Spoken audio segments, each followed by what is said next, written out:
Hi friends, మనలో చాలా మంది వాట్సాప్, ఫేస్బుక్, ఈమెయిల్స్ అనేవి వాడుతూ ఉంటాము. సో ఇప్పుడు ఈ వాట్సాప్, ఫేస్బుక్, ఈమెయిల్స్ లో వచ్చే స్పామ్ అంటే మోసాలు కావచ్చు, అబద్ధాలు కావచ్చు ఏంటనేది ఈరోజు మీకు చెప్పబోతున్నాను. వీటి గురించి అవగాహన పెంచుకొని వీటితో మనం ఎంత జాగ్రత్తగా ఉంటే అంత మంచిది. ముందుగా వాట్సాప్ గురించి చెప్పుకుందాము. వాట్సాప్ లో మనకి ఎప్పుడు చాలా రకాల మెసేజ్లు వస్తుంటాయి. అందులో ఒక పాప ఫోటో పెట్టి ఈ పాపకి హార్ట్ లో హోల్ ఉంది, ఈ మెసేజ్ ని మీ గ్రూప్ లో ఎంతమందికి వీలైతే అంతమందికి పంపించండి. ఒక మెసేజ్ కి వాట్సాప్ వాళ్ళు ₹1 ఇవ్వడం అంటూ జరుగుతుంది. దాంతో వీళ్ళు సర్జరీ చేయించుకుంటారని చెప్పి ఇలాంటి మెసేజ్లు వస్తూ ఉంటాయి. అలాగే ఈ ఒక ఫోటో పెట్టి కింద వాయిస్ పెట్టి లేదంటే ఒక ఫోటో పెట్టి దాని కింద టెక్స్ట్ రాసి పంపించడం చాలా మంది చూస్తూ ఉంటాం. సో ఇవన్నీ ఉత్తి మాటలే, అలాంటి ఏమీ నమ్మమాకండి.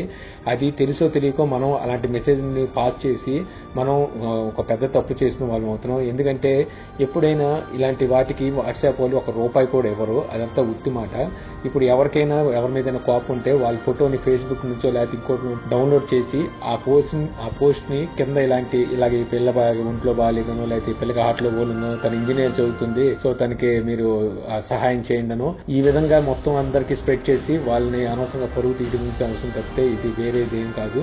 సో ఇలాంటివి ఏం నమ్మకండి. ఇంకోటి ఏంటంటే అమెజాన్ నుంచి, ఫ్లిప్కార్ట్ నుంచి, స్నాప్డీల్ నుంచి మీకు ₹1 పే చేస్తే మీకు ఫోన్ వస్తుంది. లేదంటే మీరు ఈ మెసేజ్ ని మీ గ్రూప్స్ కి స్ప్రెడ్ చేస్తే మీకు జియో సిమ్ వస్తుంది, ఇంకోటి మెసేజ్ వస్తుంది. ఆ మెసేజ్ ని క్లిక్ చేస్తే వేరే వెబ్సైట్ లోకి వెళ్తాం. అక్కడ మనం మొత్తం అంతా ఫామ్ లాగా ఇస్తారు. సో అదంతా ఫిల్అప్ చేస్తే మీకు ఇంటికి మొబైల్ వస్తుంది. లేదా అక్కడ మనకి స్ప్రింగ్ లాగా అంటే ఒక తిప్పేది చక్రం లాగా వీల్ ఉంటుంది. సో ఆ వీల్ కి మొత్తం మొబైల్స్ అనేవి కనబడుతూ ఉంటాయి. సో దాన్ని మనం వీల్ తిప్పితే ఏ వీల్ వచ్చి ఎక్కడ ఆగితే ఆ మొబైల్ అనేది మనకి గిఫ్ట్ కింద పంపించడం జరుగుతుంది. ఇవన్నీ ఉత్తి మాటలు, ఇలాంటి ఏమీ నమ్మమాకండి. ఇయే కాదు, ఇంకా చాలా అబద్ధాలు అనేవి చాలా రకాలుగా వాట్సాప్ లో వస్తూ ఉంటాయి. వీలైనంత వరకు మన గ్రూప్స్ నుంచి వేరే గ్రూప్ సెండ్ చేయకుండా ఉండటమే మంచిది. మీరు కొన్ని లింక్స్ ఉంటాయి, అవి క్లిక్ చేయగానే మనకు తెలియకుండా కొన్ని స్టెప్స్ అనేవి ఇవ్వడం జరుగుతుంది. సో మనం ఫిల్అప్ చేసుకుంటూ నెక్స్ట్ క్లిక్ చేసేసరికి మన వాట్సాప్ లో ఎంతమంది అయితే గ్రూప్స్ ఉన్నారో ఆ గ్రూప్స్ అందరికి మన ప్రమేయం లేకుండానే వాళ్ళందరికీ ఆ మెసేజ్లు అనేది వెళ్ళిపోవడం జరుగుతుంటుంది. సో ఇలాగే చాలా రకాలైన మెసేజ్లు వాట్సాప్ లో నిజాల కన్నా అబద్ధాలు చాలా తొందరగా స్ప్రెడ్ అవుతున్నాయి. సో మనం ఏది నిజం ఏది అబద్ధమో చూసుకొని చదివి అది మనకి అవసరం అనుకుంటేనే పాస్ చేయండి. లేకపోతే అలాంటివి ఎంకరేజ్ చేయమాకండి. ఎందుకంటే ఇలాంటివి మీరు చేసే కొద్దీ ఎంకరేజ్ చేసినట్టు అవుతుంది. దీనివల్ల ఇంకా ఇలాంటి స్కామ్లు ఇంకా చాలా మంది చేయడం జరుగుతుంది. సో అందుకని ఇలాంటివన్నీ అవాయిడ్ చేయండి. తర్వాత ఇంకా ఫేస్బుక్ లో చూద్దాం. ఫేస్బుక్ లోకి వచ్చేసరికి మనకి ఒక అడల్ట్ పిక్చర్స్ అంటే ఫారెన్ వీడియో టైప్ లో ఒక ఇమేజ్ కనబడుతుంటుంది. సో అదేంటో అని చెప్పి ఆతృతో చాలా మంది క్లిక్ చేస్తుంటారు. సో క్లిక్ చేయగానే అక్కడికి వెళ్ళిన తర్వాత అక్కడ వేరే లింక్ ఇవ్వడం జరుగుతుంది. వేరే పేజ్ లోకి వెళ్తాం. అక్కడ నుంచి ఒక పేజ్ ని లైక్ చేయండి, లేదా ఈ వీడియోని షేర్ చేయండి, లేకపోతే ఇంకోటి ఏదో ఉంటుంది. సో ఏది చేసినా సరే వెంటనే ఇమీడియట్ గా ఆ వీడియో తాలూకా ఏదైతే మీరు ఫస్ట్ చూసిన పోస్ట్ ఉందో ఆ పోస్ట్ మీకు ఎంతమంది అయితే గ్రూపులు ఉన్నారో లేకపోతే మీ ఫేస్బుక్ లో ఫ్రెండ్స్ అందరికి మీకు తెలియకుండానే షేర్ వెళ్ళిపోతుంది. దీనివల్ల మీ రిలేటివ్స్ లో, మీ ఫ్రెండ్ సర్కిల్లో మీ మీద చెడు అభిప్రాయం అనేది కలుగుతుంది. అందుకని ఇలాంటి వీడియోస్ గానీ, ఇలాంటి ఏదైనా అడల్ట్ కంటెంట్ సంబంధించినవి గానీ, ఇమేజెస్ గానీ ఏది వచ్చినా సరే క్లిక్ చేయమాకండి. మెయిన్ క్లిక్ చేయకండి. క్లిక్ చేయకుండా ఉంటే చాలు. ఇంకోటి వచ్చేసరికి కొత్తగా ఎవరైనా పేజ్ ఫేస్బుక్ లో కొత్తగా క్రియేట్ చేస్తే వాడు ఒకేసారి ఒక 100 ఐఫోన్లను లేకపోతే 100 మొబైల్స్ ఏదో ఒకటి పెడతాడు ఒక ఇమేజ్. చాలా మంది నాకు అర్థం కాదు ఏంటంటే ఎలా నమ్ముతారో అర్థం కాదు. వాడేమంటాడంటే ఈ ఇమేజ్ ని క్లిక్ చేసి లైక్ చేసి షేర్ చేసి మా పేజ్ ని లైక్ చేయండి, మీ ఫోన్ నెంబర్ కింద కామెంట్ బాక్స్ లో రాయండి, మీకు మేము మొబైల్ పంపించేస్తా ఉంటారు. అసలు మీరు ఇవన్నీ చాలా ఉత్తున్నాయి. వాళ్ళ పేజ్ కి లైక్స్ రావడం కోసం ఈ ఇమేజ్ ని షేర్ చేసి వాళ్ళ పేజ్ కి లైకర్స్ ఎక్కువగా, ఫాలోవర్స్ ఎక్కువగా రావడం కోసం ఇవన్నీ చేస్తారు. ఇంకోటి ఏంటంటే ఇలాంటి వాళ్ళు ఏం చేస్తుంటారంటే ఎంతమంది లైకర్స్ ని పెంచుకుంటే ఆ పేజ్ కి అంత పాపులారిటీ పెరుగుతుంది. ఆ తర్వాత ఆ పేజ్ ని వేరే వాళ్ళకి అమ్మేస్తారనమాట. సో ఆల్రెడీ ఫాలోవర్స్ ఉన్నారు కాబట్టి ఆ పేజ్ ని కొనడానికి చాలా మంది ఉత్సాహం చూపిస్తారు. ఆ విధంగా కూడా ఈ పేజ్ ని అమ్మేస్తుంటారు. సో అందుకని ఇటువంటి మీరు నమ్మమాకండి.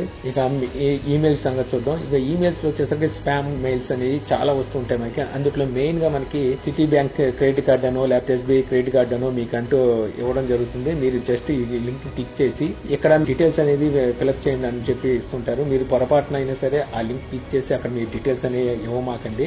అలా ఇచ్చినట్టయితే మీ అకౌంట్ ని హ్యాక్ చేయడం జరుగుతుంది. సో మీకు అలాంటి మెయిల్ ఏమైనా వస్తే ముందు ఒకసారి బ్యాంకుకి కాల్ చేసి కన్ఫర్మ్ చేసుకోండి.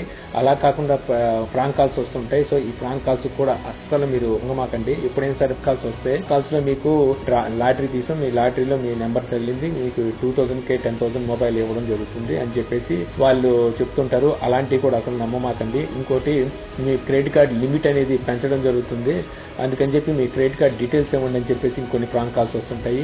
సో అలాంటప్పుడు కూడా ఎప్పుడు అసలు అలాంటి చోట మీరు క్రెడిట్ కార్డ్ డీటెయిల్స్ కానివ్వండి, బ్యాంక్ డీటెయిల్స్ కానివ్వండి, అన్నోన్ పర్సన్ ఎప్పుడైనా కాల్ వచ్చినప్పుడు వాళ్ళకి అసలు ఆ డీటెయిల్స్ ఇవ్వకండి. ఎందుకంటే బ్యాంకు వాళ్ళు ఎప్పుడు ఈ డీటెయిల్స్ అనేది మిమ్మల్ని అడగరు. ఒకవేళ ఇలాంటివి ఏమైనా ఉంటే మీకు కాల్ చేసి దగ్గరలో ఉన్న బ్యాంకులో మీ డీటెయిల్స్ సబ్మిట్ చేసి అప్డేట్ చేసుకోమని చెప్తారే గానీ వాళ్ళు ఫోన్ లో ఎప్పటికీ మీ అకౌంట్ డీటెయిల్స్ ఎప్పుడు అడగరు. అందుకని ఎవరికి మీ పూర్తి అకౌంట్ డీటెయిల్స్ అనేవి ఎవరికి ఇవ్వమాకండి. అలాగే ఇప్పుడు వీటన్నిటిని కట్టడి చేయడం ఎలా తెలుసుకోవడం అనేది మన విచక్షణ మీద ఆధారపడి ఉంటుంది. ఏది నిజం ఏది అబద్ధం అనేది మనమే తెలుసుకోవాలి. ఒక పోస్ట్ గానీ లేదంటే ఒక మెసేజ్ గానీ మన దగ్గర వచ్చినప్పుడు అందులో ఎంతవరకు నిజం ఉంది అనేది మన విచక్షణ మీదే ఆధారపడి ఉంది. మనం ఒకసారి దాన్ని అనలైజ్ చేసుకొని ఆలోచిస్తే అందులో ఎంతవరకు నిజం ఉందనేది మనకు ఈజీగా అర్థమైపోతుంది. మనకు అంత టైం ఉండదు. జస్ట్ పోస్ట్ చూసామా వెంటనే నిజం ఉంటే ఉండొచ్చామని గబుక్కుని షేర్ చేస్తాం. ఎట్టి పరిస్థితులు చేయమాకండి. మెయిన్ గా మీరు చేసేది వాట్సాప్ లో ఒక ఫోటో పెట్టి కింద మెసేజ్ ఇస్తారో, లేకపోతే ఒక ఫోటో పెట్టి కింద లేడీ వాయిస్ కానీ ఒక జెంట్స్ వాయిస్ తో కానీ ఫొటోస్ సెండ్ చేయడం జరుగుతుంది. అటువంటి అలాంటివి మీరు అస్సలు షేర్ చేయకండి. మీరు అలాంటివి షేర్ చేసి అనవసరంగా వాళ్ళు చేసే తప్పులు మీరు పాలు పంచుకునే వాళ్ళు అవుతున్నారు. అటువంటి పని ఏం చేయమాకండి. వాట్సాప్ నుంచి ₹1 కూడా ఎవరికి వెళ్ళదు.